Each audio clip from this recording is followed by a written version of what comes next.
ရတယ်ယောက်ျားတွေဟုတ်တယ်ဒါပေမဲ့လည်းဘာဖြစ်လဲဘသူမှမအိုချင်ဘူးဒါပေမဲ့အချိန်တန်တော့ပါလဲအင်အားတွေချီးနေလာတယ်အချိန်တန်တော့ဘာဖြစ်လဲအိုမင်းရည်ရောချင်းနောက်ဆုံးပါလဲတေချင်းနဲ့အဆုံးသတ်ရတယ်ဒါကခန္ဓာတေချင်းကိုလူကရင်ဆိုင်ရတယ်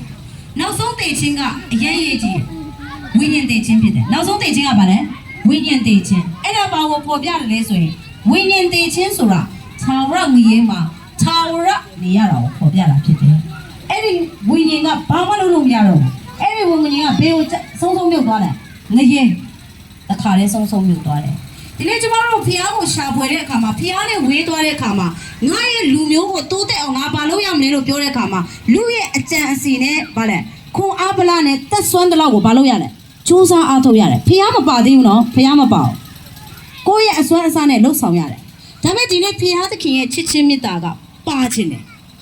ဖះနဲ့ကလူတယောက်ရဲ့အစွမ်းလူရဲ့အစွမ်းနဲ့တောင်ဒီလောက်နော်လူမျိုးရဲ့နိုင်ငံရဲ့စီးပွားရေးကိုဒီလောက်ထိန်းနိုင်တယ်ဆိုရင်ဖះပါမယ်ဆိုတော့ဘလောက်တောင်နော်အေးချမ်းလာပါတော့ဖះရဲ့တရံတော်နဲ့ညီတော့အရာကိုကျမတို့ဖန်တီးနိုင်တယ်စဉ်းစားကြည့်ရအောင်ကျမတို့ကချင်လူမျိုးတွေဆိုရင်နတ်စားဟုတ်တယ်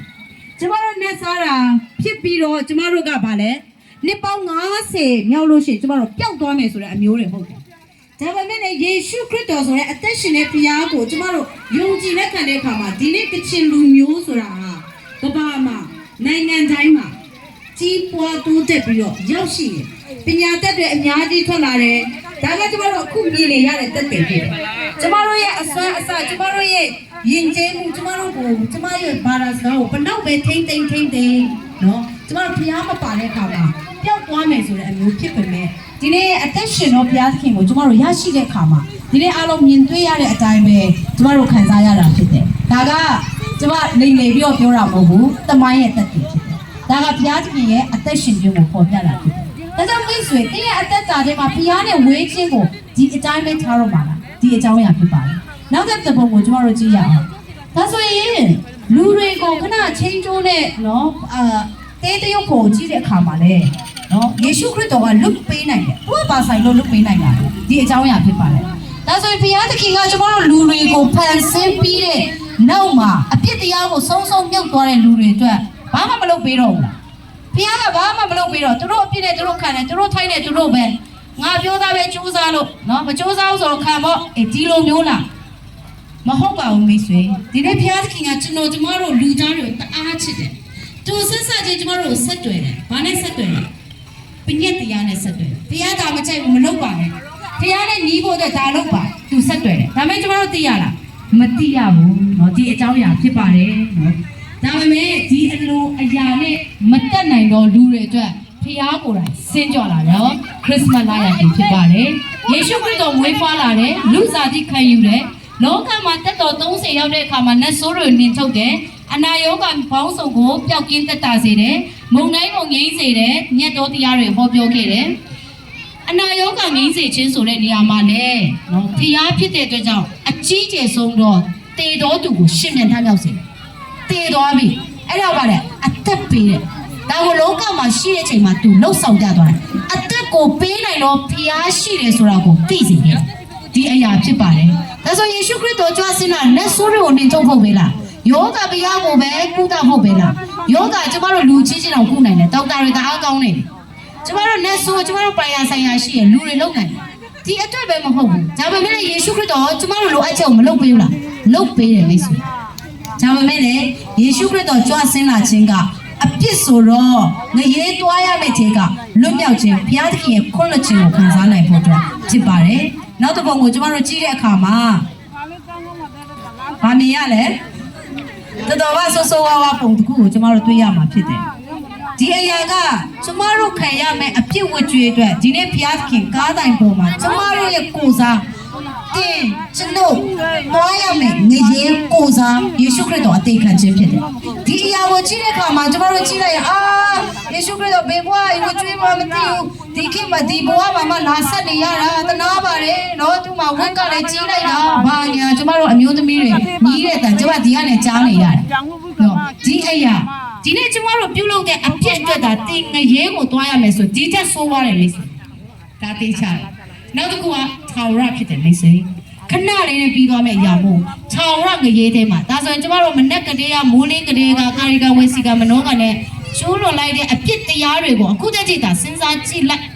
စဉ်းစားတာကြည့်လိုက်ကျမတို့ဘေးကိုသွားနေပြီလေငရေအပြစ်ရဲ့အခါကတေချင်းဖြစ်တယ်ဒါကြောင့်အပြစ်များရဲ့အခလို့မပြေးထားပါဘူးဒါကြောင့်နားနေရတာကအပြစ်တစ်ခုတည်းနဲ့တင်လုံးလိုက်တဲ့အပြစ်တေးသေးလေးတစ်ခုတည်းနဲ့တင်ကငရေသွားရမယ်ဆိုတဲ့အရာကိုနားလေသဘောပေါက်ရပါတယ်ဒီနေရာမှာပဲပြီးသွားပြီလားမဟုတ်ဘူးနောက်တစ်ပုံကိုကျမတို့ကြည့်ရအောင်ဒါအကြီးကျယ်ဆုံးပဲဒီပုံပန်းကားချက်ကြောင့်မို့လေဒီနေ့ကျမကယုံကြည်သူတယောက်ယေရှုခရစ်တော်ကိုယုံကြည်တဲ့သူတယောက်ဖြစ်လာတာဖြစ်တယ်တေယောကပြင်လာဆိုကြားဘူးရမလား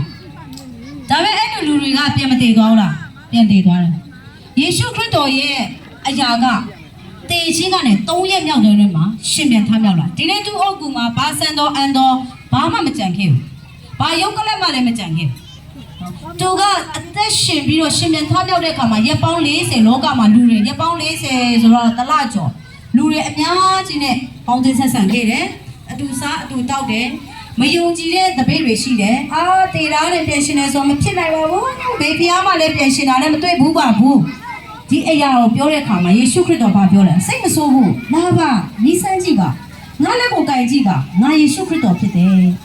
ဒီနေ့မိတ်ဆွေရဲ့မယုံကြည်သောစိတ်ကိုလည်းဖီယားကစိတ်မတူပါဘူးကျွန်မထင်တယ်လာပါနီးစမ်းကြည့်ပါငါယေရှုခရစ်တော်ဖြစ်တယ်ငါအသက်ကိုပေးနိုင်တော်ဖီယားဖြစ်တယ်ငါတဲ့အတွက်ကောင်းကင်စည်းစိမ်ကိုစွန့်သည့်တိုင်အောင်မင်းကိုချစ်တော်သူဖြစ်တယ်ဆိုတာကိုဖော်ပြပါလိမ့်မယ်ဒါကြောင့်ဒီအရာမှာလူပေါင်း400ထက်မနည်းရှိသောနေရာမှာအရှင်လက်လက်ကောင်းကင်နိုင်ငံကိုကြွသွားတယ်သူရဲ့နောက်ဆုံးမိန့်မာချက်ကဒီတည်င်းကောင်းကိုဝေမျှပါတေချင်းမှန်တယ်ကိုအောင်မြင်တော်ဖီယားထွက်လာပြီသစုကြီးတော်ဖီယားရှိတယ်သူ့ကိုယုံကြည်လက်ခံတော်သူသည်ထာဝရအသက်ကိုရ၏ဒါကိုယေရှုခရစ်တော်ပြောတယ်ငါဒီလမ်းခီးပြီးတမန်တရားဖြစ်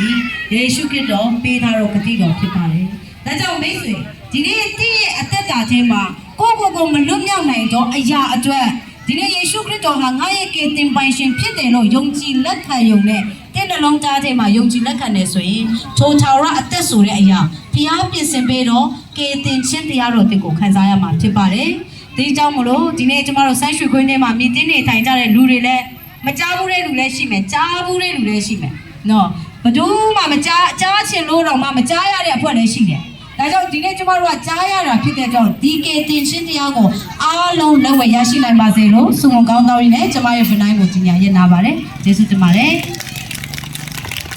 ဆက်လက်ပြီးတော့ကျမတို့အကပတိတာတေးသေးရုပ်ပေါ်တစ်ခုကိုကျမတို့အတူတကွကြည့်ရှုခံစားရမှာဖြစ်ပါတယ်ကဲနည်းနည်းတော့ပေါင်နေပြီမျက်စိအားမကောင်းဘူးဆိုတဲ့လူတွေလည်း